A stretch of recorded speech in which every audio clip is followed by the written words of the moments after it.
ትውልድንም እንድንደርስ ስለሚያስብ ነው። እግዚአብሔር የተመሰገነ ይሁን። ፓስተር ዳኒ ወንጌላዊ ከበር እዚህም ያላችሁ ቤተክርስቲያን መሪዎች ልባችሁን ሰፋ አድርጋችሁ ስለተቀበላችሁን ጌታ እናመሰግናለን። የስ ኖህ የዳነበትን መርከብ የሌላው ዓለም የጠፋበትን የጥፋቱ ለማየት እና ክሬሽን ሙዚየም ለማየት ነው የመጣ ነው እና በዚህ አጋጣሚ ስለመጣን ያው ሰው ወደ ቤቱ ሲሄድ እንግዳ አይሆንም። ጌታን አመሰግናለሁ። እኔና ሚስቴ ነው ማለት ትልልቅ ሰዎች ባለቤቴ በላት ይለያሉኝ ነው አብረን ነው የመጣ ነው። 26ኛ ዓመታችንን እያከበርን ነው። ልጆች ያሳድገን ወጥተዋል። እኔና እሷ የመፋጠጥ ዘመን እግዚአብሔር ሰጥቶናል። ጠዋት ማታ ሰኞ ማክሰኞ እግዚአብሔር የተመሰገነ ይሁን። ጌታ እያሳደጋችሁ ህፃናት ያላችሁ መቼ ነው ይሄ ነገር እንደው ማርፎ የምትለው ከሆነ ጀስት ኢንጆይ አድርጉት። አሁን ድንገት ነው የሚወጡትና ሚስ እንዳታረጉት ኢንጆይ አድርጉት። እግዚአብሔር የተመሰገነ ይሁን። አሜን። ጌታን ከልብ እናመሰግናለን። መጽሐፍ ቅዱስ የያዛችሁ ሮሜ ምዕራፍ 1 የመጀመሪያዎቹን ጥቂት ቁጥሮች አብረን አውጥተን እናነባለን። ሮሜ ምዕራፍ 1 በጌታ ፍቅር ጠይቃችኋለሁ። ሮሜ ምዕራፍ 1 ለእግዚአብሔር ቃል ክብር ቆመን ብናነበው ሮሜ ምዕራፍ 1 ከአንድ እስከ 4 ያለውን እናነባለን። ሮሜ ምዕራፍ 1 ገጽ 133 በቀደመው ትርጉም እንደኔ በያዛችሁ ሮሜ ምዕራፍ 1 ቁጥር 1 ሐዋርያ ሊሆን የተጠራ የኢየሱስ ክርስቶስ ባሪያ ጳውሎስ በነቢያቱ አፍ በቅዱሳን መጻሕፍት አስቀድሞ ተስፋ ለሰጠው ለእግዚአብሔር ምን ወንጌል ተለየ። ይህም ወንጌል በሥጋ ከዳዊት ዘር ስለተወለደ እንደ ቅድስና መንፈስ ግን ከሙታን መነሳት የተነሳ በኃይል የእግዚአብሔር ልጅ ሆኖ ስለተገለጠ ስለማን ነው? ስለ ልጁ ነው። እሱስ ማን ነው? ጌታችን ኢየሱስ ክርስቶስ ነው። ጌታ እንዲያስተምረን እንጸልያለን። ሰማይ ሰማያት ከሰማይም በላይ ያለ ሰማይ ሊይዙ የማይችሉ የዘላለም አምላክ እግዚአብሔር ሆይ ቅዱስ ስምህን አዳኝ ስምህን ከጨለማ ወደ ብርሃን የመጣንበትን ስምህን ከሞት ወደ ሕይወት የተሸጋገርንበት ስምህን በዚህ ማለዳ እንጠራለን፣ እናመሰግናለን።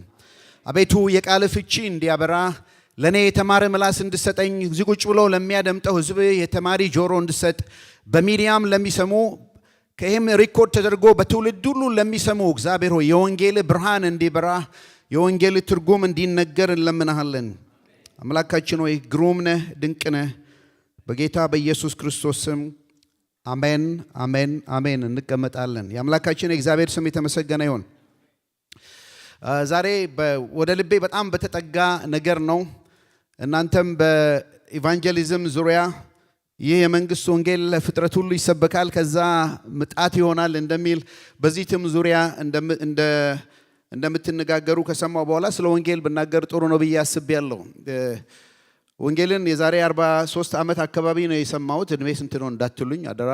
የሃይስኩል ተማሪ ሆኜ ነው ወንጌል ገባኝ። እግዚአብሔር አይኖቼን ከፈተ። እዛው በዳንኩባት ቤተክርስቲያን ከጥቂት ዓመት በኋላ ወንጌላዊ ተብዬ ተሾምኩ።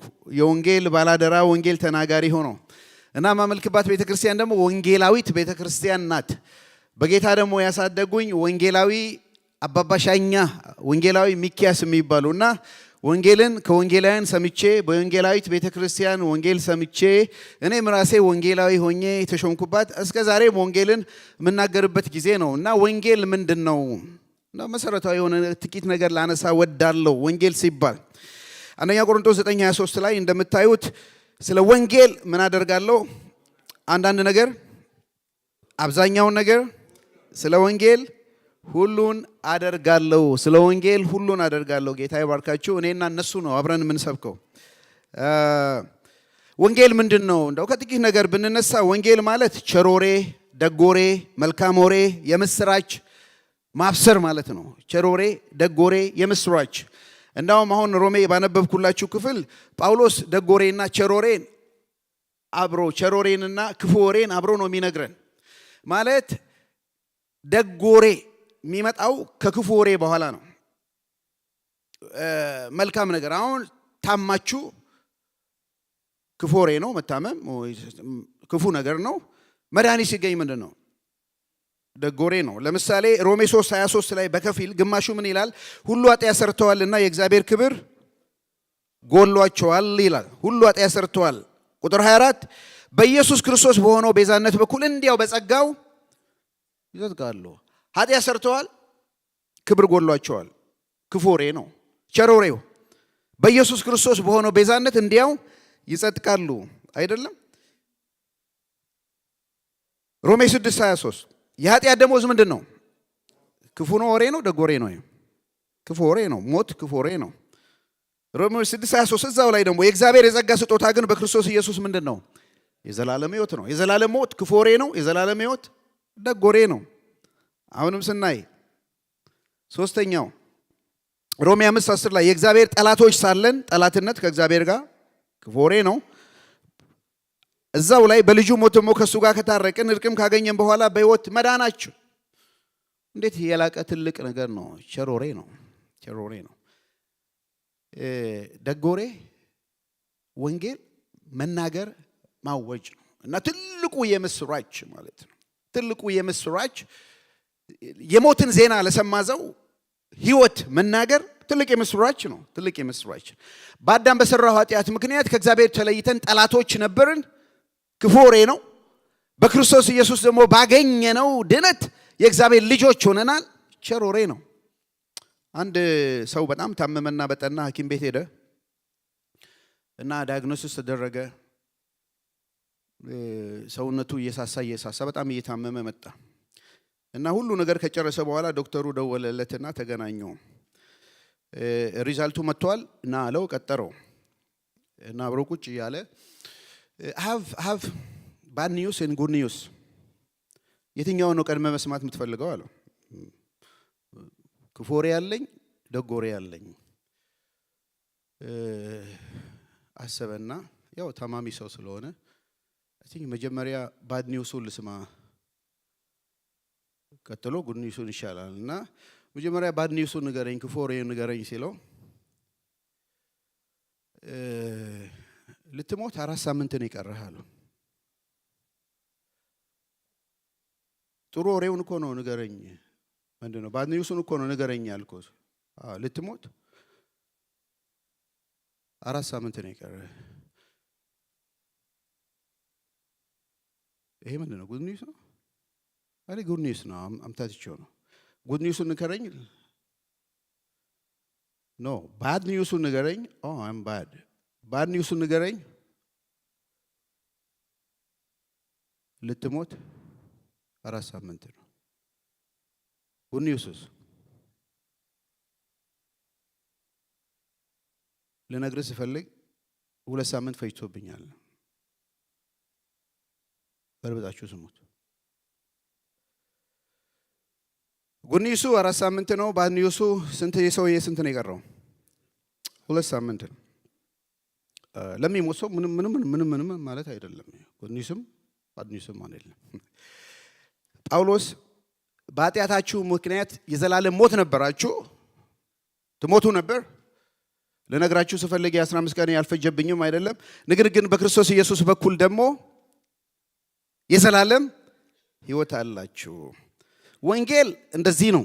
ቸር ወሬ ነው፣ ደግ ወሬ ነው። በተለይ በሞት ውስጥ ላለ በህመም ውስጥ ላለ ሰው ቸር ወሬ ነው። የመጀመሪያውን ቸር ወሬ ያበሰረው እግዚአብሔር ራሱ አምላካችን ነው። አዳምና ሔዋን ኃጢአት ከሰሩ በኋላ እግዚአብሔር አምላክ እባቡን እንዲህ አለው፣ በአንተና በሴቲቱ መካከል በዘርህና በዘሯ መካከል ጠላትነትን አበጃለሁ። እሱ ራስን እናንተ ተከታተሉኝ እምቢ ያለኝ ነው ኪቦርዱ።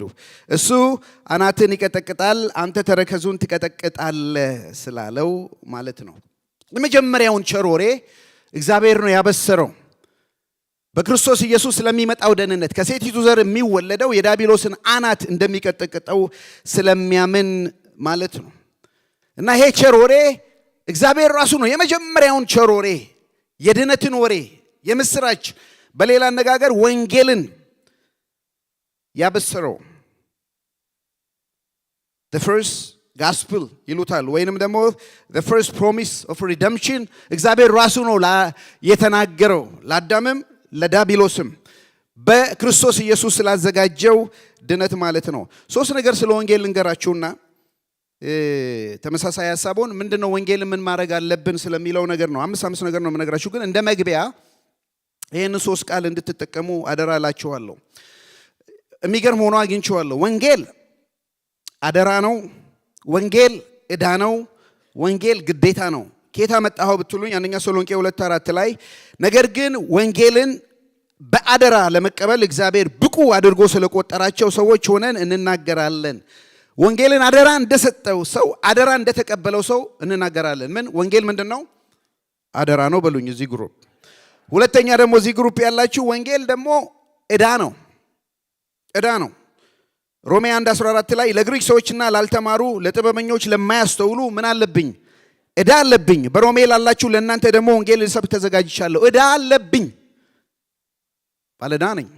እዚህ ትንሽ አንድ ደቂቃ ልፍቀድ። ጎናችሁ ካለው ሰው ዕዳና አደራ ልዩነቱ ምንድነው? ምንድነው ዕዳ? ትንሽ አውሩ። ይከበር ለኔ ዋውን ሰጠኝ ትንሽ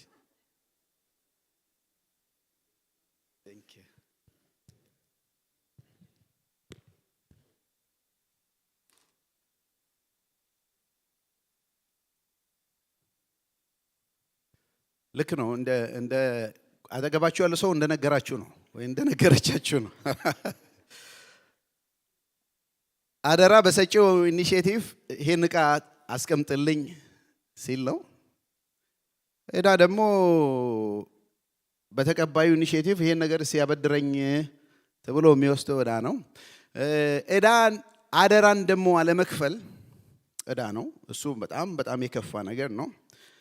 አደራ መወጣት ደግሞ ግዴታ ነው። ወንጌል ሮሜ 1:16 ላይ ወንጌልን መስበኪያ አያስመካኝም የምሰብከው ግዴታ ስለሆነ ነው። ወንጌልን ባልሰብክ ግን ወዮልኝ። እና ጳውሎስ ስለ ወንጌል በእነዚህ በሶስት ክፍል ነው። ወንጌል ዕዳ ነው፣ አደራ ነው፣ ግዴታ ነው። ለጳውሎስ ብቻ አይደለም፣ ለዳነ ሰው በእርግጥ የወንጌል የምስራች ለገባው ሰው ሁሉ ወንጌል አደራ ነው። እኛም የወንጌል ባላደራ ነን። ይሄንን ወንጌል ባንሰብክ ባለዕዳ ነን። ይሄ ወንጌል ደግሞ ግድ ይለናል፣ የክርስቶስ ፍቅር ግድ ይለናል እንደሚል ግዴታ አለብን። ይሄን ወንጌል የዳነውን እኔ አንዳንዴ ያስባለሁ ከኛ በፊት የዳኑ ሰዎች ድነታቸውን ይዘው ዝም ቢሉ ኖሮ ባይናገሩ ኖሮ ባያወሩ ኖሮ እኔ ድን ነበር ወይ? አልድንም። ሰው ምንም የመሰለ መልካም ስራ ቢሰራ ሰዎችን ታዩና ይሄ ሰው ጥሩ ነው ትላላችሁ እንጂ ወንጌል መሰማት አለበት፣ መነገር አለበት። ሰዎች እምነት ከመስማት ነው፣ መስማትን ከእግዚአብሔር ቃል ነው። የሚያድነን መስማት ነው። እናንተም ሰምታችሁ በኢየሱስ አምናችሁ ድናችኋል ስለሚል ልንናገር ይገባል። አደራ ዕዳና ግዴታ አለብን። እኔ ጥያቄ የወንጌል አደራ ግዴታን ለመወጣት ምን እናድርግ ነው። እኔ አምስት ነገር አነሳለሁ። ስለ ወንጌል ማወቅ ያለብን አምስት ነገር ከዛ ይሄን ካወቅን ማድረግ ያለብን አምስት ነገር እንደ በወፍ በረር ነው። በጣም በጀት ነው የሚሄደው። አምስት ነገር ማለት ነው። ከሳውዘርን ነው የመጣሁት። ቅድም እንደተባለው ኖርዝ ካሮላይና ሳውዘርን ስቴት ናቸው። እኛ ጋር ባፕቲስቶች ይበዛሉ። የባፕቲስት ቸርች ብዙ ነው፣ ባይብል ቤልት አካባቢ ስላሉ እና ብዙ ባፕቲስቶች ቸርች ፓስተሮቹ ሲሰብክ ኦንሊ 3 ነጥብ ነው ያላቸው። 3 ፖይንት ሰርመን ነው እና አንድ ወጣት ሰባኪ ነው። ፓስተሩን ሁሌ እያየው ፓስተር ብዙ ጊዜ አይቻለሁ ስትሰብክ አንድም ቀን 2 ፖይንት ሰርመን ሰብካ አታውቅም ወይ 4 ነጥብ ብላ አታውቅም። ሁሌ 3 ነው የምትለው። ምንድነው ምክንያት አለው ወይ ብሎ ፓስተሩን ሲጠይቀው ፓስተሩ እንዲህ ብሏል፣ I have 3 reasons ብሏል። 3 ምክንያት አለኝ ብሎ ባለ 3 ነጥብ ለማረግብ። አዎ የገባችሁ እንደሱ ነው። ያልገባችሁ ሲገባችሁ ስቃላችሁ። ኦኬ የመጀመሪያው ማወቅ ያለብን 5 ነገር የመጀመሪያው የወንጌል መሰረቱ ምንድነው? የእግዚአብሔር ቃል። የወንጌል መሰረቱ የእግዚአብሔር ቃል ነው። ጌታ መጣው አንደኛ ቆሮንቶስ 15:1 ወንድሞች ሆይ የሰበኩላችሁ ደግሞም የተቀበላችሁት በሱም ደግሞ የቆማችሁበት በሱም ደግሞ የምትድኑበት ምን ወንጌል አሳስባችኋለሁ። እኔ ደግሞ የተቀበልኩትን ከሁሉ በፊት አሳልፌ ሰጠኋችሁ እንዲህ ብዬ መጽሐፍት እንደሚል ክርስቶስ ስለ ኃጢአታችን ሞተ፣ ተቀበረ። እንደገናስ መጽሐፍ እንደሚል በሶስተኛ ቀን ተነሳ። ጳውሎስ እንዲህ ነው የሚላቸው ለቆሮንቶስ ሰዎች፣ ወገኖች ሆይ አሳስባችኋለሁ፣ ያኔ የሰበክንላችሁ እናንተም የተቀበላችሁት ምን ወንጌል አሁን ዘንድሮ የቆማችሁበት አይደለም፣ ለወደፊትም የምትድኑበት ያ ወንጌል ነው። እዛ ድሮ ያዳነን ወንጌል ዘንድሮም የቆምንበት ነው፣ ለወደፊትም እንድንበት ነው። ሌላ ወንጌል የለም፣ ልዩ ወንጌል የለም። ድሮ የዳናችሁበት፣ ዘንድሮ የቆማችሁበት፣ ለወደፊትም ደግሞ ምድኑበት ይሄ ወንጌል ነው። አሜን። ክብር ለእግዚአብሔር ይሁን። ምንም የተለየ ወንጌል የለም። ዛሬ በየዘመናቱ የሚመጡ ወንጌል የሚመስሉ ወንጌል ያልሆኑ ነገሮች አሉ። ያ የዳንበት የመስቀሉ ቃል ነው የዳነው። ሃሌሉያ አሜን። ያኔ የዳንበት ዘንድሮ የቆምንበት ለከርሞም ደግሞ የምንድንበት ይሄ ወንጌል ነው። ይሄንን አሳስባቸዋለሁ። ምን እንደሚል መጽሐፍት እንደሚል የወንጌል መሰረቱ መጽሐፍት ነው። ወንጌል ይሰበክ ከተባለ መጽሐፍ መገለጥ አለበት። በቃ ከመጽሐፍቱ ውጪ ሌላ ወንጌል የለንም። ዓለማትን በገለጠበት በመጨረሻ በልጁ የተናገረን እሱ ነው። ወንጌል ይሄ ነው። የወንጌል መሰረቱ ምንድነው ብለናል? የእግዚአብሔር ቃል ነው። ሁለተኛው የወንጌል ምክንያቱ የእግዚአብሔር ፍቅር ነው። የእግዚአብሔር ፍቅር ነው። አንደኛ ዮሐንስ 4:9 ላይ እንዲህ ይላል፣ እግዚአብሔር ፍቅሩን በመካከላችን የገለጠው እንዲህ ነው፣ እኛ በሱ አማካኝነት በሕይወት እንኖር ዘንድ እግዚአብሔር አንድያ ልጁን ወደ ዓለም ላከ። ፍቅር እንደዚህ ነው ይላል የቀደመው ትርጉም። አዲሱ ትርጉም ነው ማነበው። ፍቅር ይህ ነው፣ እኛ እግዚአብሔርን እንደወደድነው ሳይሆን እሱ እንደወደደንና ስለ ኃጢአታችን ማስተስረያ ይሆን ዘንድ ልጁን መላኩ ነው። ፍቅር እንዲህ ነው። እሱ ራሱ እግዚአብሔር እኛን እንደወደደን እንጂ እኛ እሱን እንደወደድነው አይደለም። ለወንጌል ምክንያት የሆነን የእግዚአብሔር ፍቅር ነው። ወንጌል እንዴት መጣ? ምክንያቱ ምንድነው? በኃጢአታችን ምክንያት ሞት የነበርነው ሞት የሚገባንን በፍቅሩ የተነሳ የዘላለም ሕይወት ሰጠን። ፍቅሩ ነው። እሱ እኛን እንደወደደ እንጂ እኛ እሱን እንደወደድነው አይደለም። ትንሿ ወንጌል የምትባለውን ታውቃላችሁ አይደል? ዮሐንስ 3:16 በሱ የሚያምን ሁሉ የዘላለም ሕይወት እንዲኖረው እንጂ እንዳይጠፋ እግዚአብሔር አንድ ልጁን ድረስ መስዋዕት እስኪያደርግ እስኪሰጥ ድረስ እኔና እናንተን ወደዋልና። ይሄ ወንጌል ነው። ወንጌል የእግዚአብሔር ፍቅር መገለጫ ነው። እግዚአብሔር ሰውን የወደደበት የመጨረሻው ክላይማክሱ፣ የመጨረሻው ጡዘት፣ የመጨረሻው መገለጫው ወንጌል ነው። እሱም የመስቀል ሞቱ ነው። አሜን። በዚህ ወንጌል አዳነን። ምን ያህል ወደደን ብለን ብንጠይቅ እስከ መስቀል ድረስ ነፍሱን ለወዳጆቹ ከመስጠት ከዚህ የሚበልጥ ፍቅር ለማንም የለውም። ስለዚህ የወንጌል ምክንያቱ ምንድነው? የእግዚአብሔር ፍቅር ነው። የወንጌል መሰረቱ የእግዚአብሔር ቃል ነው። የወንጌል ምክንያቱ የእግዚአብሔር ፍቅር ነው። ሶስተኛ የወንጌል ማዕከሉ የእግዚአብሔር ልጅ ነው። የወንጌል ማዕከሉ ሴንተሩ እግዚአብሔር። ቅድም ያነበብነው መግቢያ ላይ ሮሜ 1:3 ላይ እንዲህ ይላል፣ ይህም ወንጌል በሥጋ ከዳዊት ዘር ስለተወለደ ሰብአዊነቱን እንደ ቅድስና መንፈስ ግን ከሙታን መነሳት የተነሳ በኃይል የእግዚአብሔር ልጅ ሆኖ መለኮታዊነቱን ስለተገለጠ ስለማን ነው? ስለ ልጁ ነው። እሱ ደግሞ ማን ነው? ጌታችን ኢየሱስ ክርስቶስ ነው። ወገኖች ሆይ ወንጌል ስለ ልጁ ነው፣ ስለ ማንም አይደለም። ወንጌል ስለኛም አይደለም። ሆነስትሊ ስለ መላእክትም አይደለም። ስለ ልጁ ስለ ኢየሱስ ክርስቶስ ነው። ምን ማለት ነው? በኃጢአት ምክንያት ሙታን የነበረውን ሰው እግዚአብሔር ፍትሐዊ አምላክ ነው።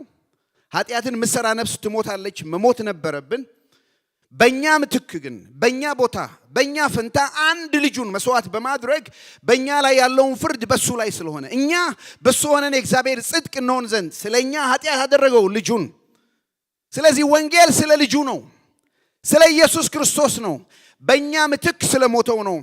እሱም ከዳዊት ዘር እኔና እናንተን የመሰለ ሰው የእግዚአብሔር ልጅ መለኮት የሆነ አንድ ብቻ ነው ያለው፣ ሌላ ማንም የለም። ወንጌል ስለ ልጁ የሚሆነ ነው። መለኮትም ሰብአዊነትም ያለው እሱ ነው። አንድ እግዚአብሔር አለ ይላል ጢሞቴዎስ ላይ ይሄው ጻፊ አንድ እግዚአብሔር አለ እኛ ሰዎች አለን በእግዚአብሔርና በሰው መካከለኛ የሆነ አንድ አለ እሱ ማን ነው ሰው የሆነ ይላል እንደኔና እንደናንተ ሰው የሆነ ኢየሱስ ክርስቶስ ነው ሃሌሉያ እንደ አምላክ መለኮት ሆኖ እንደ ሰው እኛን ሆኖ በእኛና በእግዚአብሔር መካከል ሊያስታርቅ የቆመ ብቸኛ የእግዚአብሔር ልጅ ኢየሱስ ክርስቶስ ነው ሌላ እሱን የሚመስል አለ ካላችሁ yes ሌላ ዳኛ አለ ብለን እንቀበላለን ግን እግዚአብሔርና ሰውን ያስታረቀ እግዚአብሔርም ሰው የሆነ ወንጌል ስለ ልጁ ነው ስለማንም አይደለም ስለ ልጁ ነው ስለዚህ የወንጌል ማዕከሉ የእግዚአብሔር ልጅ ነው አምስቱ ነገሮች እንዲህ በጣታችሁ ብትይዙ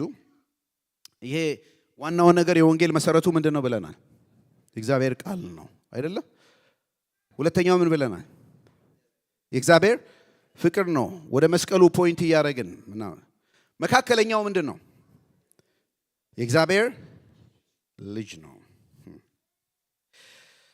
አንደኛ ቆሮንቶስ በጳውሎስ ስብከት ላይ ይሄን አንደኛ ቆሮንቶስ 1:22 ላይ መቼም አይሁድ ታምራታዊ ምልክት ይፈልጋሉ የግሪክ ሰዎች ጥበብ ይሻሉ እኛ ግን የተሰቀለውን ክርስቶስን እናደርጋለን እንሰብካለን ይሄም ለአይሁድ ማሰናከል ለአሕዛብ ደግሞ ሞኝነት ነው እግዚአብሔር ለጠራቸው ግን ለኛ ለአማኞች አይሁድም ብንሆን ግሪክ ሰዎች ክርስቶስ የእግዚአብሔር ኃይልና የእግዚአብሔር ጥበብ ነው እሺ ለዛሬ ብቻ በዚህ ግሩፕ ያላችሁ እናንተን አይሁዳዊ ላርጋችሁ አይሁዳዊ ሆኖ እዚህ ቦታ ያላችሁ ደግሞ የግሪክ ሰዎች ነው አሕዛብም ናቸው አይደል የግሪክ ሰዎች ሆኖና እንደዚህ በሉ ኦኬ አይሁድ ምን ይፈልጋሉ ምልክት ይፈልጋሉ ማለት የእግዚአብሔርን ኃይል ይፈልጋሉ ሳይንስን ወንደር ታምራት የሚባል ምልክት ይፈልጋሉ ምልክት አሳየን ሲሉት ነበር አይደል ኢየሱስም አምላክ ከሆንክ ምልክት አሳየን የግሪክ ሰዎች ምን ነው ይፈልጉት ጥበብ ነው እንዲህ የሚያደርግ ነገር ነው አዲስ ነገር በመስማት ሁሉ ምናምን ከሚውሉ ጋር እንደዚህ ኦኬ አሁን የመስቀል ክርስቶስ ኢየሱስ በመስቀል ላይ ሞተ የሚባለው የመስቀል ሞት ለአይሁድ ምንድነው እርግማን ነው ሞኝነት ነው አይደለም እርግማን ነው ከርስ ነው በእንጨት ላይ ተሰቀለ ማለት ራሱን የማያድን አድናለሁ እንዴት ይላል ለአይሁድ ማሰናከያ ነው ስለዚህ በመስቀሉ ይሰናከሉበታል የመርገም ሞት የሞተ ሰው እንዴት ሊያድን ይችላል ብሎ ለግሪኮች ደግሞ መስቀል ምንድነው አንድ አዳኝ የሆነ ሰው መጥቶ በመስቀል ላይ ሲሞት ያው የሮማንም ቅጣት ነው በነገራችን ላይ እንዳትረሱ ሞኝነት ነው ፉሊሽነስ ነው ይሄ ተሰቅሎ የሞተ ሰው የዓለም አዳኝ ነው ብሎ መስቀሉ ደግሞ ዓለምን ያስታርቃል ብሎ ማለት ሞኝነት ነው ለነዚህ መሰናከያ ነው እንዳሰቡት አይደለም መሲሁ የመጣው ለነዚህ ደግሞ አንድ ተራ ሰው አናጺ ተነስቶ አምላክ ነኝ ሲል መሰናከያ ነው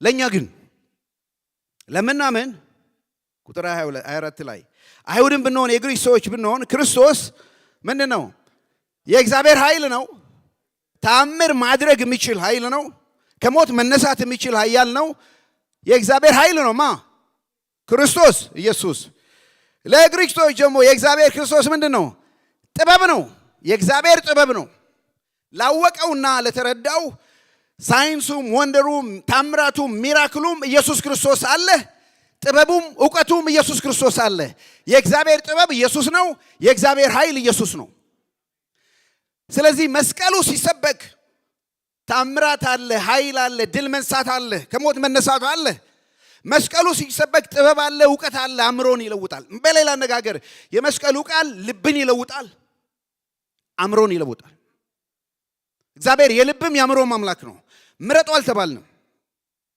አንዳንዴ ያሳዝናል ምረጡ የተባልን ይመስልናል አንዳንድ ሰው ይሄ የልብ ሰው ነው ምናምን የሚባል እዚህ ቸርች አለ ነው የሆነ እንዳትነግሩኝ ዝም ብሎ ያእምሮ ሰው ነው እንደዚህ ነው የሚባል ከፋፍለናቸዋል አገልጋዮችን በሁለት ከፋፍለናቸው እሱ ያእምሮ ሰው ነው እሱ የልብ ሰው ነው ምናምን ብለን መስቀሉ ካለ መስቀሉ ልብንም ይነካል አእምሮንም ይለውጣል ምን ሰብከው ይሄንን ነው እኛ ግን የተሰቀለውን ክርስቶስ እንሰብካለን እሱን ስንሰብክ የእግዚአብሔር ኃይል የእግዚአብሔርም ጥበብ አለ ያጋደለ ወንጌል አይደለም እንሰብከው በጣም አሳዛኙ ነገር እንደውም እዩ እኛ ግን but we preach Christ crucified አይደለም በ1970ዎቹ ምናልባት አካባቢ 60ዎቹ በዚህ በአሜሪካ በእኛ ሀገር ገውም በ1980ዎቹ አካባቢ ይዘጠና ልበለው ትንሽ ወደ ኋላ ነን ሌት ሆነን ስለምንሄድ ማለት ነው እኛ ግን የተሰቀለውን ክርስቶስን እንሰብካለን የሚለው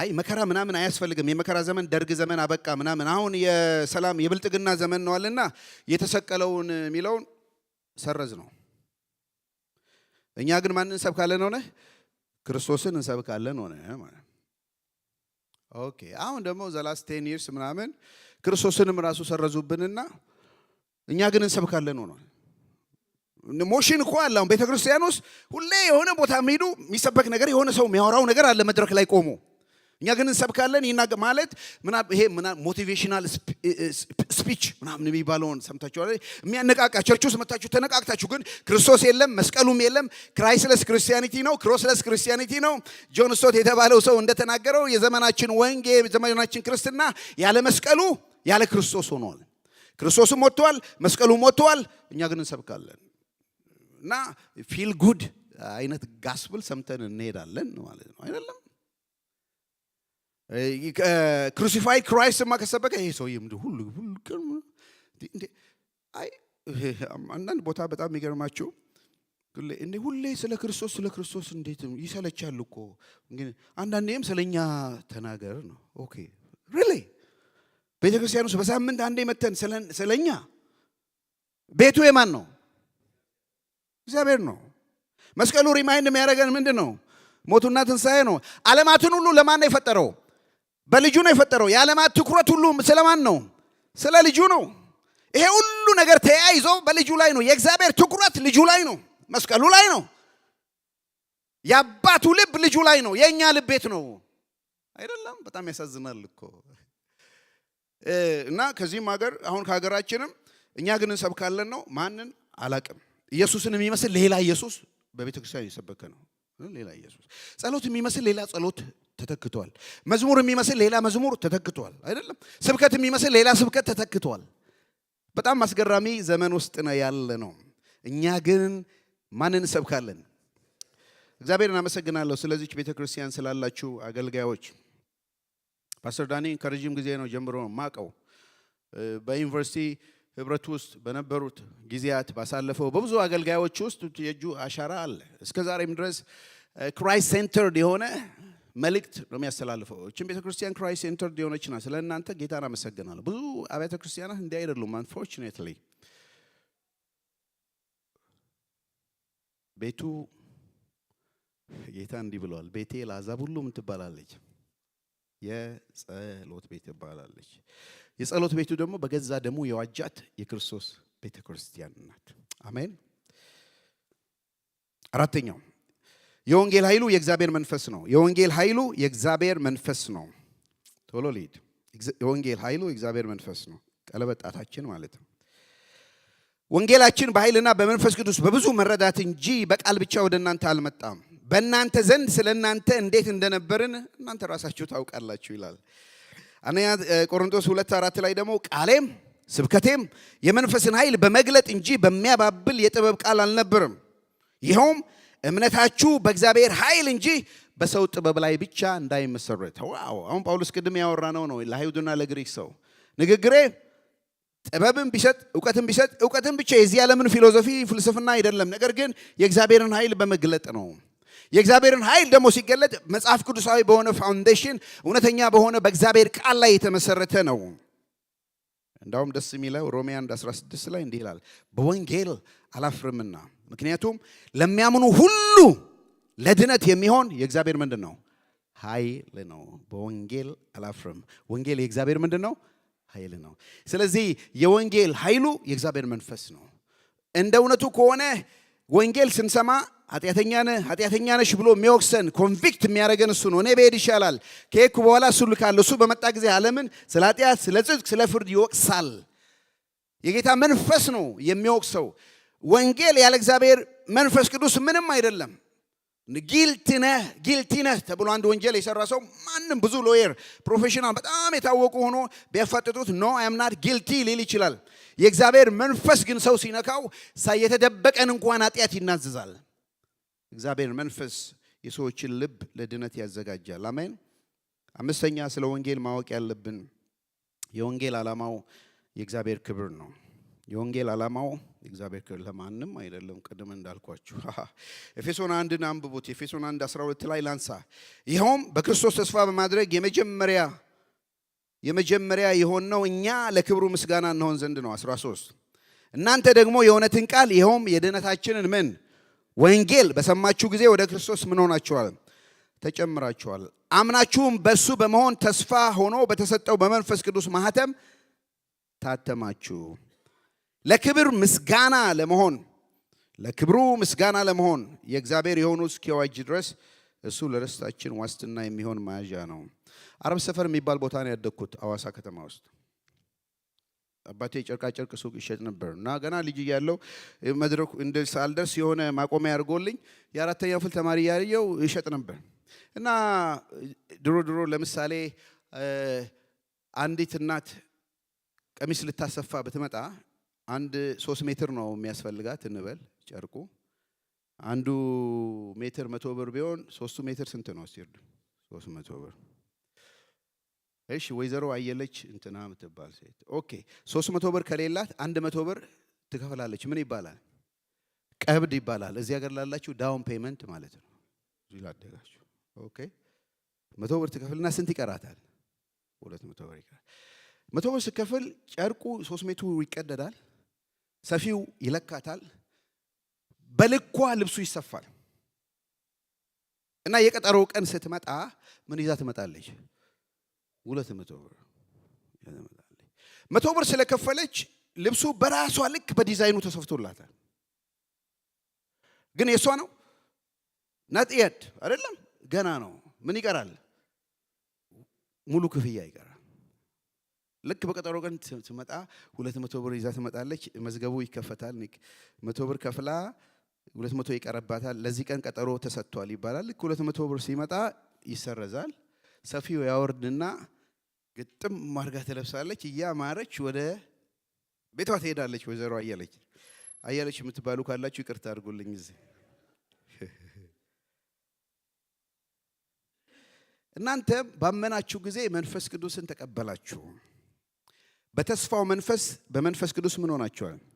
ታትማችኋል። እስከ መቼ? እስኪዋጅ ድረስ፣ ሙሉ ለሙሉ ሪደምፕሽን እስኪመጣ ድረስ። እና አሁን እኛ ባመንን ጊዜ እግዚአብሔር ማተም አለን። የእግዚአብሔር ልጅ ነው፣ የእግዚአብሔር ልጅ ናት በሚል ኮንፈርሜሽን አባ ብለን የምንጮህበትን የልጁ መንፈስ ሰጥቶናል። ድነናል ባመንን ጊዜ አይደለም። አንድ ቀን ደግሞ ኮምፕሊት የሆነ ሪደምፕሽን ይመጣል። ጌታ በትእዛዛት አለቃ ያኔ በሚመጣ ጊዜ ሙሉ በሙሉ ደግሞ ይዋጀናል። መንፈሱ ያለብን እኛ ስለሆን አይደለም። ለክብሩ ያኔ በወንጌል ሄዳንን ለክብሩ ምስጋና እንሆናለን። ሃሌሉያ ግሎሪፋይድ እንሆናለን። ያከብረናል ልጁ በከበረበት ክብር ልክ። ስለ ወንጌል ይሄን ማወቅ ያስፈልጋል። አደራ ግዴታ ከሆነ እነዚህን 5 ነገሮች ስለ ወንጌል ማወቅ አለብን። ምንድናቸው? ወንጌል መሰረቱ ምንድነው ብለናል? የእግዚአብሔር ቃል ነው። ምክንያቱ የእግዚአብሔር ፍቅር ነው። ማዕከሉ የእግዚአብሔር ልጅ ነው። የወንጌል ኃይሉ የእግዚአብሔር መንፈስ ነው። የወንጌል ዓላማው እግዚአብሔር ክብር ነው። ይመሰገን ዘንድ ያዳነን ስሙ ይመሰገን ዘንድ። ዋው! እናንተ በበደላችሁና በኃጢአታችሁ ሙታን ነበራችሁ፣ የቁጣ ልጆች ነበራችሁ፣ ከተስፋው ርቃችሁ የነበራችሁ ነበራችሁ፣ ዳቢሎሳውያን ነበራችሁ፣ የቁጣ ልጆች ነበራችሁ። ነገር ግን እግዚአብሔር ከወደደን ከትልቅ ፍቅሩ የተነሳ ሃሌሉያ ኃጢአተኛ የነበርነውን እኛን በክርስቶስ ኢየሱስ ይቅር አለን። በጸጋ ድናችኋልና ይሄ ማንም በሥራው አይደለም ከእናንተ እንዳይመካ። እግዚአብሔር የጸጋውን ባለጠግነት ዲስፕሌይ ያደርግ። እግዚአብሔር የምሕረት ባለጠጋ ስለሆነ የምሕረት ድሃ አይደለም። ፓስተር ተስፋ ወርቅነህ አንድ ቀን አንድ ነገር ሲናገር ሰምቼ በጣም ደስ አለኝ። ሀብታም ማለት ምንድን ነው?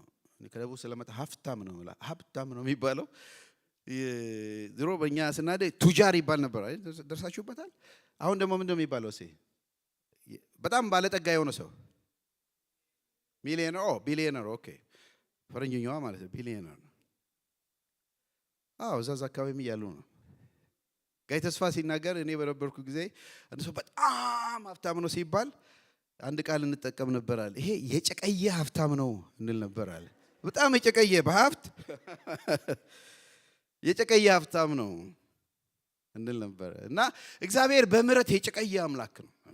በምህረቱ ባለጠጋ ስለሆነ ምህረቱ ከኛ ከምንሰራው ኃጢአት በላይ ስለሆነ ከማንነታችን በላይ ስለሆነ ከሱ ምህረት የሚያልፍ ኃጢአት ስለሌለ፣ አዎ በትክክል ነው ያደመጣችሁኝ። ከሱ ምህረት የሚያልፍ ኃጢአት የለም። የልጁ የኢየሱስ ክርስቶስ ደም የማያነጣው ኃጢአት የለም። እግዚአብሔር በምህረቱ ባለጸጋ ነው። እኔ ሕያው ምስክር ነኝ፣ ከኃጢአተኞች ዋና እኔ ነኝ ብሏል ጳውሎስ። እግዚአብሔር ግን የምህረቱን ባለጠግነት ያሳይ ዘንድ በእኔ ላይ ገለጠው። ክብር ለእግዚአብሔር ይሁን። ታሪካችን ይሄ ነው። እንግዲህ ምን እናርግ ነው? አምስቱን እንወካል። ማድረግ ያለብንን ቶሎ ቶሎ ብለን ምን እናርግ? ስነሳ ያነበብኩትን አንደኛ ቆሮንቶስ 9:23 ላይ ስለ ወንጌል ስንት ነገር አደርጋለሁ፣ ሁሉን አደርጋለሁ። ግቡና አንብቡት አውዱን። አንደኛ ቆሮንቶስ ሁሉ ከአይሁድ ጋር እንደ አይሁድ፣ ከሮም እንደ ሮም፣ ሕግ ካለው እንዳለው ሕግ ከሌለው እንደሌለው ሆንኩ። በሁሉ ነገር አንዳንዶችን እንደው አድን ዘንድ ስለ ወንጌል ሁሉን አደርጋለሁ ይላል። እኔ 5 ነገሮች አሁንም ላንሳላችሁ። በመጀመሪያው ከዚህ ከአካላችን ውስጥ ነው። ይህን ወንጌል አደራ፣ ዕዳ እና ግዴታ እንድንወጣ ካስፈለገ አንድ የሚያስፈልገን ልብ ያስፈልገናል። ልብ ይጠይቃል ወገኖች። ወንጌል ያውም የሚራራ ልብ፣ የምህረት ልብ። ማቴዎስ 9:33 ኢየሱስም በምኩራቦቻቸው እያስተማረ የእግዚአብሔርን መንግሥት የምስራች እየሰበከ እንዲሁም ደዌና ሕመም ሁሉ እየፈወሰ በከተሞችና በመንደሮች ዞረ። ሕዝቡም እረኛ እንደሌለው በግ ተጨንቀውና ተመልካች የለሽ ሆኖ ባየ ጊዜ ምን አረገ? አዘነላቸው። ጌታ ከሰፈር ሰፈር፣ ከመንደር መንደር፣ ከሀገር ሀገር ይዞር ነበር። ሎስ አንጀለስ እያለው አስታውሳለሁ አንዴ ስሰብክ የስብከቴ ርዕስ ዘዋሪው ኢየሱስ የሚል ነው ስል አሉኝ። ከጉባኤ ውስጥ ሰው ድምፅ አሰማ ማለት ነው። ዘዋሪው ኢየሱስ። ይሄንን ቃል ይዤ ከመንደር መንደር፣ ከሀገር ሀገር፣ ከሰፈር ሰፈር ይዞር ነበር። ኢየሱስ ይዞር ነበር። የሰው ልጅ የጠፋውን ሊፈልግና ሊያድን ስለመጣ ከሰማይ ወደ ምድር ወጥቶ ምድርም አልተቀበለችውም። ይዞር ነበር። ዞሮ አልጨረሰውም። ስለዚህ ደቀ መዛሙርቱስ መከሩስ ብዙ ነው፣ ሰራተኛ ግን የለም። ሰራተኛ እንዲልክ ጸልዩ። ብዙ ሕዝብ ባየ ጊዜ ራራላቸው፣ አዘነላቸው። ወገኖች ሆይ ወንጌል ከልብ አዘን ይጀምራል። መናገር የምንጀምረው ለሚጠፋው ሕዝብ በእርግጥ እየጠፉ ነው ሪሊ እናምናለን። ሰው ያለ ወንጌል እንደማይድን ብቸኛው መንገድ በእግዚአብሔርና በሰው ኢየሱስ ብቻ እንደሆነ እናምናለን ነው። ብዙ መንገድ አለ፣ መንገዶች ሁሉ ሮም ያደርሳሉ። እንደሱ ነው ምናምነው። በእርግጥ አንድ መንገድ ብቻ ካለ እሱም ኢየሱስ ከሆነ ሰዎች ኢየሱስን ካላወቁ ደግሞ ስለሚጠፉ ካመንን ግድ ይለናል። ልባችን ሊራራ ይገባል። የሚራራ ልብ እግዚአብሔር ይስጠን። ሸክሜ ይሰማሃል ወይ ክርስቲያን ወንድሜ ሆይ፣ ለሚጠፉት ወገኖች ልብ ያዝንብሃል ወይ? ትዝ ይላችኋል። ሸክም ይሰማሻል ወይ ክርስቲያን እህቴ ሆይ፣ ለሚጠፉት ወገኖች ልብሽ ወንጌል ልባችንን ከለወጠ ወገኖች ሆይ ልባችን ሩሩ ይሆናል። ለሚጠፉት ልባችን በርራይ ይሞላል። ዴቪድ ሊቪንግስተን ይባላል። የአፍሪካ ፓይነር ሚሽነሪ ነው። በጣም ሞቲቬት ያደረገው እናንተ ሰሞኑ የምታጠኑት the great commission። እንግዲህ ሂዱ አሕዛብን እያስተማራችሁ ያዘዝኩትን ሁሉ በአብ በወልድ በመንፈስ ቅዱስም እያጠመቃችኋቸው ደቀ መዛሙርት አድርጓቸው የሚለውን ቃል the great commission ልቡን ነክቶት የተነሳ ሰው ነው። ሐኪም ነው በፕሮፌሽን። ባይ ዘ ዌይ ለአፍሪካ ስልጣኔ 3 C's ኮንትሪቢዩት ያደረገ ነው። ክርስቲያኒቲ፣ ኮመርስ ኤንድ ሲቪላይዜሽን ያስታወቀ ሰው ነው። ዴቪድ ሊቪንግስተን ይባላል። አሁን አትሄዱ፣ ባዮግራፊውን ብታነቡ ጉግልን ብታደርጉ ደስ ይለኛል። ይህ ሰው አፍሪካን ብዙ ኤክስፕሎር ያደረገ ነው እና አፍሪካ ሀገር ሞተ። ሲሞት ወዳጆቹ ዛምቢያ የነበሩ ወዳጆቹ ልቡን ቀደው ልቡን አወጡና አንድ ዛፍ ስር ውስጥ ቀበሩት። ከዛ አካሉን ከዛምቢያ 1500 ማይልስ 8 ወር ተጉዘው ወደ ኮስት አመጡት። ከዛ ትራንስፖርት አደረጉት ወደ እንግሊዝ ሀገር። አካሉ በእንግሊዝ ሀገር ተቀበረ፣ ልቡ በአፍሪካ ሀገር ተቀበረ። ስለ አፍሪካ ልብ የነበረው ሰው በእርግጥም ልቡ በአፍሪካ ሀገር ተቀበረ። ለአፍሪካ የነበረው ልብ ስላዩ ጓደኞቹ የዚህ ሰው ልብ እንግሊዝ ሀገር አብሮት መሄድ የለበትም፣ እኛ ግን የክርስቶስ ልብ አለን ይላል። እንዲህ ዩቲዩብ ላይ በጣም ኢሞሽናል የሚያደርገኝ ስለ ሚሽን ሳስብ፣ ስለ ወንጌል ሳስብ ወደ አእምሮ የሚመጣው ቪዲዮዎች አሉ። አንድ አባት ልጁ ይሞታል በካር አክሲደንት፣ ብዙ የተለያየ ታሪክ አለ እና ዶነር ስለነበረ ልቡን ይሰጣል። ልጁ ማለት ነው። አባቱ አንድ ልጅ ብቻ የነበረው ልጁ ሞተ። የልጁ ልብ ለሌላ ሰው ተሰጠ። ልብ ተቀባዩ ሚስት አለው፣ 2 ልጆች ያሉት መካከለኛ እድሜ ውስጥ ያለ ሰው ነው። ልብ ይጠብቅ ነበረ። ይሄ ልብ ንቅለ ተከላ ተደረገለትና ይሄ ሰው የልቡን ተቀበለ እና አንዳንዴ ሆስፒታሉ ፈቃደኛ ከሆኑ ዶነሩም ሪሲቨሩም ፈቃደኛ ከሆኑ የሪዩኒየን ጊዜ ያዘጋጃሉ። ሁለቱም ፈቃደኛ ሆኑ፣ ተገናኙ። ይሄ ጊዜ ነው። ልክ እንደዚህ ሲገናኙ ወንጌላዊ ይከበር አንዴ ላስቸግርህ ናልኝ። ጓደኛዬ ስለሆነ ነው። ብዙ እንደዚህ የማውቀው ሰው አይኖ ፈቃደኛም ይሆናል እና እሱ ልብ ተባረክ ልብ የተገጠመለት ሰው ነው። 2 ልጆች ይዘዋል። እኔ ደግሞ ሚስቴን ይዤ መጥቻለሁ። ልጁን ያጣው ሰው ነኝ። የኔ ልጄ ልብ እሱ ውስጥ ገብቷል እና የመጀመሪያ ቀን ሲገናኙ አባትየው ይሄ ሰው ጋር ሄዶ ከጨበጠው በኋላ እባክህ አንድ ነገር ፍቀድልኝ፣ የልጄን የልብ ምትል አዳምጥ ይለዋል። በኋላ እሱ ይፈቅድለታል፣ ያዳምጣል። ያንተም ልብ ይመታል።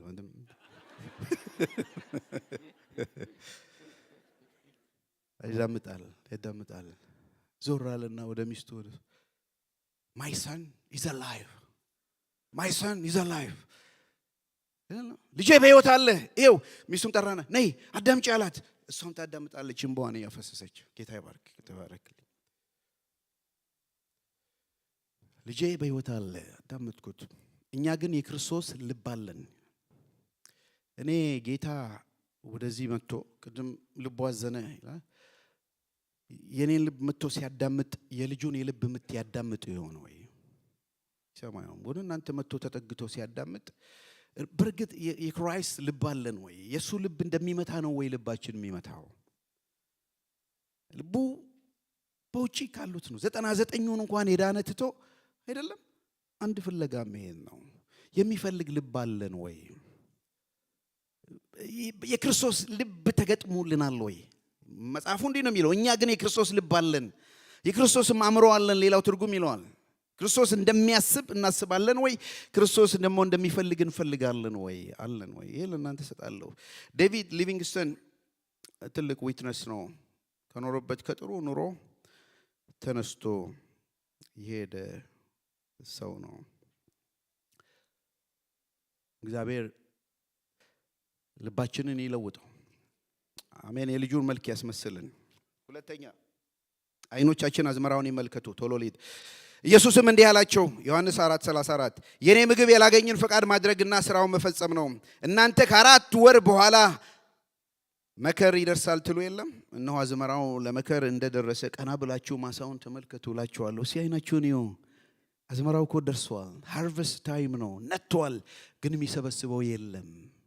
ዛሬ እውነት እላቸዋለሁ እኔ ቦታ ሄዳችሁ ሌሎች የሆነ ነገር ኢየሱስን ተቀበሉ ምናምን ብትሏቸው እምቢ ሊሉ ይችላሉ። ግን can I pray for you ስትሏቸው ማንም ሰው 99% እሺ ነው የሚለው። ልጸልይልህ ወንድሜ ሲባል ሰው ፈቃደኛ ይሆናል አይደለም? አዝመራው እንደነጣ እንመልከት። እግዚአብሔር አይኖቻችንን ይክፈት። ሶስተኛው አንደበታችን ወንጌልን ያብስር። አንደበታችን ወንጌልን ያብስር።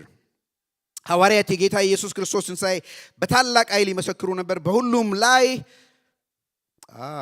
ታላቅ ጸጋ ነበረባቸው። ይመሰክሩ ነበር፣ ያወሩ ነበር።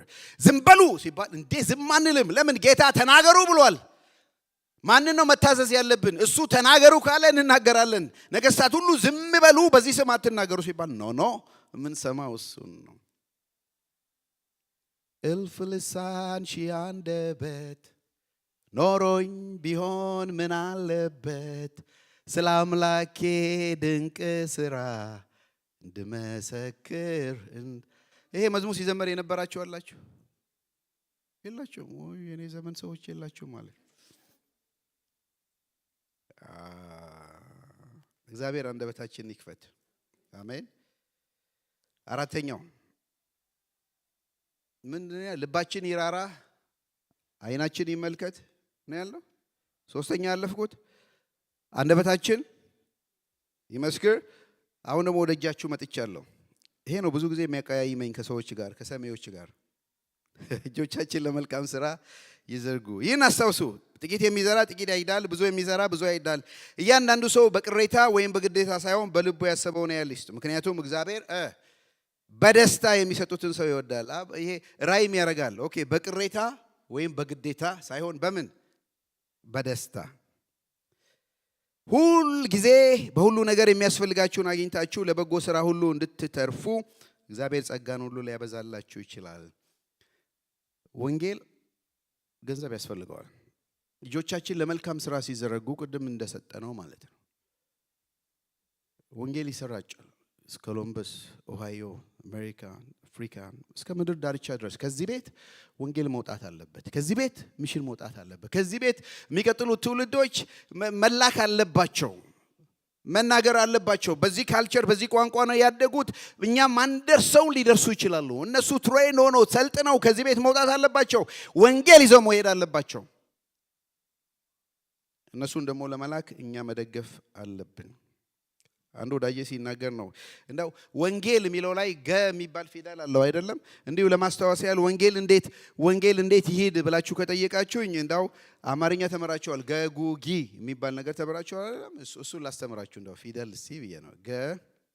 ወንጌል ገ ይጠይቃል። ምንድነው እሱ? ገንዘብ፣ በገንዘባችን ታማኝ ነው። ጉ ይጠይቃል ጉልበት፣ ያለንን ነገር ስጦታ ሁሉንስ። ጊ ጊዜ፣ በጊዜያችን እንጠቀምና ወንጌል ገጉ ጊ ይጠይቃል። በሉስ ያ አብራችሁ ላለ ሰው ተናገሩ።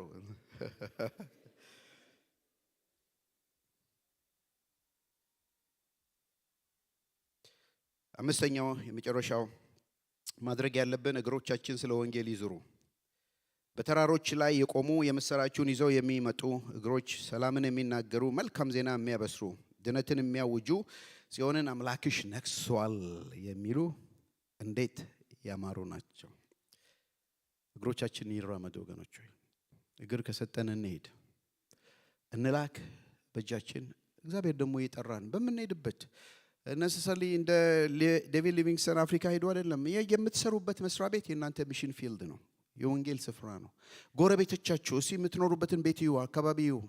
እርግጠኛ ነኝ ሚክስ ይመስለኛል ኮሚኒቲው። ከግራችሁ ማን ያለው? ከቀኛችሁ ማን ያለው? ከፊታችሁ ማን ያለው? ከኋላችሁ ማን ያለው? እዛ ኔበርሁድ ውስጥ ያሉት ኮሚኒቲ ምን ዓለም ሁሉ ወደዚህ እየመጣ ነው አይደል? እንሂድ፣ እናንኳኳ። እግሮቻችን መልካሙን የምስራች ይዘው ሄዱ። እንዴት ያማሩ ናቸው። ስለ ወንጌል ምን እናርግ? ወንጌል ለፍጥረት ሁሉ እንዲደርስ እነዚህን 5 ነገሮች ያሳስባቸዋለሁ። አይኖቻችን አዝመራውን ይመልከቱ። አንደበታችን ማዳኑን ያብስር። ልባችን በርኅራኄ ይሞላ። እጆቻችን ለመልካም ስራ እግሮቻችን ስለ ወንጌል ይዙሩ። ላብ እንባና ደም ስለ ወንጌል። ላብ እንባና ደም እነዚህ ሶስት ፈሳሾች ናቸው ከሰውነታችን ውስጥ የሚመነጩ። በሰላሙ ጊዜ ሶስቱም አይመነጩ። ላብ ሲደክመን ስንሰራ በላብ በወዝ ብላ የተባለው የሚመጣ ነገር ነው። እንባ በሐዘን ውስጥ በድንጋጤ ውስጥ በብዙ ኢሞሽናል ነገር ውስጥ ስናልፍ ከዓይናችን የሚወጣ ነው። ደም ደግሞ በአደጋ ጊዜ ከሰውነታችን የሚመነጭ ፈሳሽ ነው። ሶስቱም አንዳቸውም ጣፋጭ አይደሉም። ጎምዘዝ፣ ቆምጠጥ፣ መረር የሚሉ ናቸው። ዊንስተን ቸርችል ይባላል ሰው። ሜይ 13 1940 የተናገረው ነው ፓርላመንት ውስጥ በሁለተኛ ዓለም ጦርነት ላይ ከሱ በፊት የነበረው ፕራይም ሚኒስተር ድንገት ሪዛይን አረገና ይህ ሰው ተመረጠ እና ፓርላመንቱ ላይ ቆሞ ሲናገር ብዙ ካሪስማቲክም አልነበረም ሰውየው። ይሄ ሰው ሁለተኛ ዓለም ጦርነት ያሻግረናል ወይ ብሎ ሲጠይቁ አመኔታ አልነበረባቸውም። ግን በጣም የመጀመሪያ ንግግሩ የፓርላመንቱንም አእምሮ የሌሎችንም የአሊያንስም አገሮችን አእምሮ የለወጠ ነገር ነው እና ቆመው ከተመረጠ በኋላ ይሄ ነው የተናገረው። ምን አለ ትሉኝ ይሆናል። ምንም የለኝም። I have nothing to offer but blood, toil, tears and sweat ይላል ሲናገር። You may ask what is our aim? I can answer in one word. It is victory, victory at all cost ብሎ ተናገረ። ትጠይቁኝ ይሆናል ምንድን ነው ያልከው? ምንም ነገር የለኝም። እኔ ምንም ነገር የለኝም፣ ግን ላብ እንባና ደም አለኝ። ዓላማችን አንድ ብቻ ነው፣ ማሸነፍ ማሸነፍ ማሸነፍ ነው። ሌላ ነገር የለም። ምንም ነገር የምሰጠው ባይኖር ለምድሬ ለአገሬ ላቤን እንባይና ደሜን እሰጣለሁ። በእርግጥም እንደተናገረው ይህ 1940 ነው አይደል? 1945 ላይ የናዚን የሞት ራ ከምድር ላይ ያስወገዱ በብዙ አይሁዳኖች እንባ፣ ለቅሶ፣ ጸሎት፣ በብዙ ወታደሮች ደም አይደለም፣ በብዙ ሰራተኞች ደግሞ ወዝ ናዚ ተገረሰሰ፣ ነፃነት መጣ፣ ቪክቶሪ መጣ። ስለ ሀገር ጉዳይ የተከፈለ ነው። ይሄ ሰውዬ በጣም ታዋቂ ከመሆኑ የተነሳ በሀገራችን በአዲስ አበባ ትልቅ አደባባይ ቀጥ ያለ በስሙ ቸርች ጎዳና እንኳን ተሰርቶለት። የሐዋሳ ሰው ነኝ እንደነገርኳችሁ። እኔ ቸርች ሲባል ቸርቸር ጎዳና ነበር ምለው። እንደኔ የምትሉ ነበር ቸርቸር ጎዳና የሆኑ ቸር የሆኑ መቼስ ኃይለ ሥላሴ ይሆናሉ። በዚህ ጎዳና አልፎ ይሆናል ቸርቸር ነው ለካ። እዚህ እስከምመጣ ድረስ ሆነስትሊ አላቅም ነበር። ይሄ ሰውዬ ነው ተጽዕኖ ነው ላብ እንባና ደም። ስለዚህ ሰው አውርቼ ከሰማይ ወደ ምድር ስለመጣው ስለ እግዚአብሔር ልጅ ወዞም በምድር ላይ እንደሚወርድ እንደ ደም ነጠብጣብ ነበር። ከእንባ ጋር ጸሎትና ምልጃን አቀረበ። በመስቀል ላይ ደሙን አፈሰሰ። አላበው የደም ወዝ አለቀሰ። ይህን ትልቅ ሚሽን ይዞ ስለመጣ ስለኔና ስለአንተ በደሙ በላቡ በእንባው ወጀን፣ ከአባቱ ጋር አስታረቀን። ወንጌል ይሄ ነው። ላብ እንባና ደም፣ ያውም የክርስቶስ የፈሰሰለት በዋጋ የተገዛን ሰዎች ነን። በደም የተገዛን ሰዎች ነን። አምላክ ደሙን ያፈሰሰበት ጉዳይ ነው የወንጌል ጉዳይ። ዛሬ እኛ እጅ ላይ ወድቋል።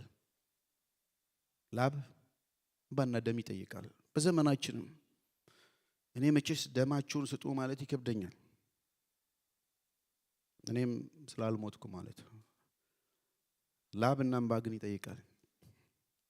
የአማርኛው ቃል ደሞዝ የሚባለው ደስ ይለኛል። ሁለት ቃል ተዛርፎ ነው የተሰራው፣ ደም እና ወዝ።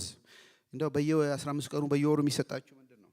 ፔቼክ ሳለሪ ከሚባለው ደሞዝ ደስ ይለኛል። አዛርፎ የሰሩት ይመስለኛል። ማለት ደምና ወዝ የሰው የላባችን ውጤት ማለት ነው። አንድ ቦታ ሰብክ ደሞዝ የሚባል ሰው ልክ ሳትሆን አትቀርም ብሎኛል። ደሞዝ የሚባለው ነው። እሺ ደማችሁን ስጡ ማለት ቢከብደኝም ደሞዛችሁን ስጡ ለወንጌል አይደለም። ይሄ ወንጌል ይሮጥ። አሜን። አንድ ጥያቄ ልጠይቅና እንጸልያለን። ቤተክርስቲያን ሁሉ እጠይቃለሁ። ሰው ሁሉ እንደኔ ቢሆን ቤተክርስቲያን ምን ትመስላለች ብዬ አስባለሁ። ይሄን እናንተ አስቡ። እዚህ ዝም ብላችሁ ሲጠይቁ በኋላ ዲቴል ነግራቸዋል። ሰው ሁሉ እንደኔ ቢሆን እዚህ ቤተክርስቲያን ያላችሁ አገልጋዮች ምን ልጠይቃችሁ፣ ሰው ሁሉ እንደናንተ ቢሆን እንደኔ ቢሆን በሉና እቺ ቤተክርስቲያን ምን ትመስል ይሆን ብላችሁ ጠይቁ። ልምጣ ማለት ሰው ሁሉ እኔ እንደምሰጠው ቢሆን ለዚህ ቸርች ገንዘብ የሚሰጠው እቺ ቤተክርስቲያን ምን ትመስላለች? በጣም ባለጠጋ ሆና ዕዳዋን ከፍላ ትጨርሳለች ነው ወይስ ምንም ነገር አይደረግም? ይሄ የወሩን ሞርጌጁን መክፈል ገብቶችኋል? ሰው ሁሉ እንደኔ ቢጸልይ እቺ ቤተክርስቲያን ምን ትመስላለች? እንደኔ ቢጸልይ ሰው ሁሉ እንደኔ ጸሎቱ እንደኔ ቢሆን ስኬሪ ነው የምትሆኑት ወይስ ደግሞ ደስ ነው የሚላችሁ? ሰው ሁሉ የሚመሰክረው ስለ ወንጌል የሚያወራው እንደኔ ቢሆን እቺ ቤተክርስቲያን ግጥም ትላለች፣ ብዙ ሰዎች በየጊዜው ይመጣሉ ወይስ ባዶ ነው የምትሆነው? ሰው ሁሉ እንደኔ ቢሆን ቻሌንጅ አደረገኛ። እንዳልኳችሁ ከኖርዝ ነው የመጣሁት። በሲቪል ራይት ሙቭመንት ውስጥ 3 ስሎጋን ነበራቸው አይደለም? አፍሪካን አሜሪካን if not now when, if it's not here where, if it's not us who ሚል አማርኛ እኔ ካልሆንኩማ የሚታገለው ለዚህ እዚህ ካልሆነ የት አሁን ካልሆነ መቼ ወደ ወንጌል አሁን ካልሰበክን መች ልንሰብክ በሉኝ። መች ልንሰብክ? እዚህ ካልሰበክን የት ልንሰብክ? እኛ ካልሰበክን ማን ሊሰብክ? እግዚአብሔር ይባርካችሁ። እኔ ወንጌል ካልተናገርኩ ማን ሊናገር? አሁን ያልተናገርኩ መች ልናገር? እዚህ ያልተናገርኩ የት ልናገር? ተናጋሪው እኔ ነኝ። ጊዜው አሁን ነው። ቦታው እዚህ ነው። ይሄንን ይዘው ነው ሲቪል ራይት ሙቭመንት አሁን እኛ በነጻነት እዚህ ምድር እንድንኖር ያበቃን ወገኖች ሆይ፣ አሁንም ወንጌል የሚጠራን ይሄ ነው። እኔ ያልተናገርኩ ማን ሊናገር? ቅዱሳን ቆሙልኝ። እኛ ያልተናገርን ማን ሊናገር? አሁን ያልተናገርን እዚህ ያልተናገርን የት እንናገር?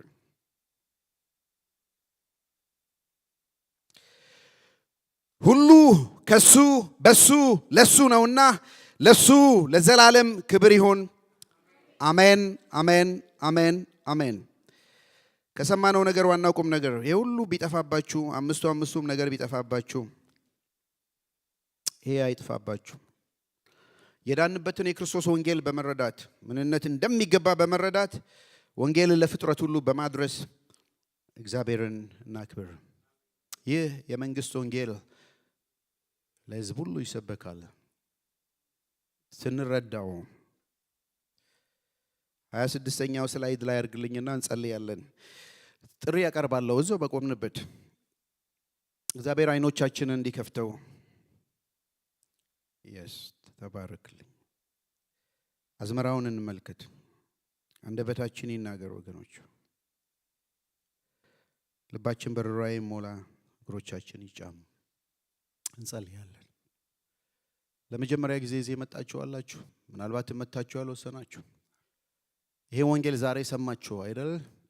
ጌታ በአንተ ምትክ፣ በአንተ ቦታ፣ በአንቺ ፈንታ፣ በአንቺ ቦታ ሞቷል። ቸሮሬ ያለኝ ደጎሬ ያለ የዘላለምን ሕይወት ታገኙ ዘንድ እግዚአብሔር አንድ ልጁን ሰጥቷል። በሚቀጥለው ዘመኔ ሁሉ እግዚአብሔርን አመልካለሁ የምትሉ አላችሁ። የዛሬ 42 ዓመት እኔ ወስኛለሁ። ይሄንን እጆቻችሁን ካላችሁ ለመጀመሪያ ይሄ ወንጌል ያልገባችሁ ለመጀመሪያ ጊዜ መጣችሁ አላችሁ፣ እናንተን ጠይቃለሁ። እጃችሁን አንሱ። እንደናንተው ጸልየን ነው ይሄ ወንጌል ዛሬ በርቶልኛል ገብቶኛል የምትሉ አላችሁ።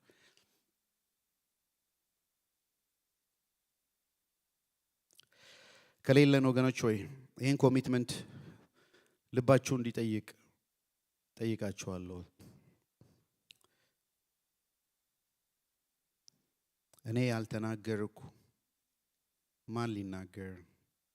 እዚህ ያልተናገርኩ የት ልናገር? አሁን ያልተናገርኩ መች ልናገር? ለወንጌል እኔ ያልሰጠው ማን ሊሰጥ? እዚህ ያልሰጠው የት ልሰጥ? አሁን ያልሰጠው መቼ ልሰጥ? ስለ ወንጌል እኔ ያልጸለይኩ የዳንኩ ሰው ማን ሊጸልይ? አሁን ካልጸለይኩ መች ልጸልይ? እዚህ ካልጸለይኩ የት ልጸልይ? እግዚአብሔር ሆይ እናመሰግንሃለን ስለሰጠህን መልካም ጊዜ። ስምህ ይባረክ። አንተ ግሩም ነህ፣ አንተ መልካም ነህ። በጌታ በኢየሱስ ስም እጆቻችሁን አንሱና በእነዚህ በአምስት ነገር እግዚአብሔር እንዲባርካችሁ እባርካችኋለሁ። እግዚአብሔር አይኖቻችሁን ይክፈት፣ አዝመራው እንደነጣ ይሁን። እግዚአብሔር አንደበታችሁን ይክፈት፣ የወንጌልን የማዳን ሥራ የምትናገሩበትን ጸጋ ያብዛላችሁ። እግዚአብሔር ልባችሁን በርኅራኄ ይሙላ። ለሚጠፉት የሚያለቅስን ልብ እግዚአብሔር ይስጣችሁ። እግዚአብሔር እጆቻችሁን ለመልካም ሥራ ያነቃቃ፣ የምትዘሩትን ዘር ይስጣችሁ።